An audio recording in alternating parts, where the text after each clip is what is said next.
Influence from mere association tendency. In the standard conditioned reflexes studied by Skinner and most common in the world, responsive behavior, creating a new habit, is directly triggered by rewards previously bestowed. For instance, a man buys a can of branded shoe polish, has a good experience with it when shining his shoes, and because of this reward, buys the same shoe polish when he needs another can. But there is another type of conditioned reflex wherein mere association triggers a response. For instance, consider the case of many men who have been trained by their previous experience in life to believe that when several similar items are presented for purchase, the one with the highest price will have the highest quality. Knowing this, some seller of an ordinary industrial product will often change his product's trade dress and raise its price significantly, hoping that quality-seeking buyers will be tricked into becoming purchasers by mere association of his product and its high price. This industrial practice frequently is effective in driving up sales and even more so in driving up profits. For instance, it worked wonderfully with high-priced power tools for a long time, and it would work better yet with high-priced pumps at the bottom of oil wells. With luxury goods, the process works with a special boost because buyers who pay high prices often gain extra status from thus demonstrating both their good taste and their ability to pay.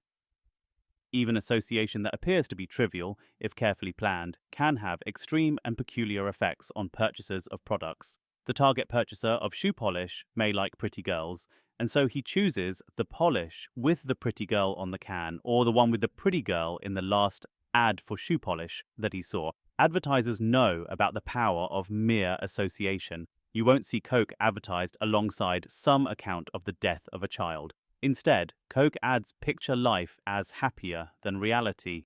Similarly, it is not from mere chance that military bands play such impressive music. That kind of music, appearing in mere association with military service, helps to attract soldiers and keep them in the army.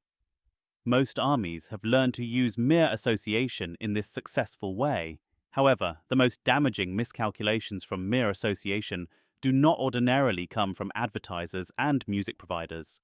Some of the most important miscalculations come from what is accidentally associated with one's past success, or one's liking and loving, or one's disliking and hating, which includes a natural hatred for bad news.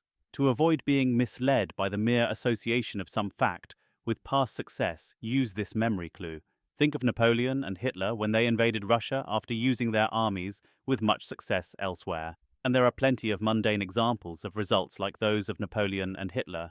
For instance, a man foolishly gambles in a casino and yet wins. This unlikely correlation causes him to try the casino again, or again and again, to his horrid detriment. Or a man gets lucky in an odds-against venture headed by an untalented friend. So influenced, he tries again what worked before, with terrible results. The proper antidotes to being made such a patsy by past success are 1.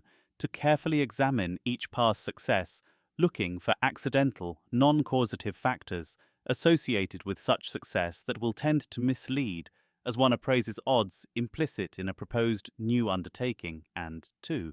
To look for dangerous aspects of the new undertaking that were not present when past success occurred. The damage to the mind that can come from liking and loving was once demonstrated by obviously false testimony given by an otherwise very admirable woman, the wife of a party in a jury case. The famous opposing counsel wanted to minimize his attack on such an admirable woman, yet destroy the credibility of her testimony, and so in his closing argument he came to her testimony last. He then shook his head sadly and said, "What are we to make of such testimony? The answer lies in the old rhyme, as the husband is, so the wife is. She is married to a clown, and the grossness of his nature drags her down." The jury disbelieved the woman's testimony. They easily recognized the strong misinfluence of love on her cognition.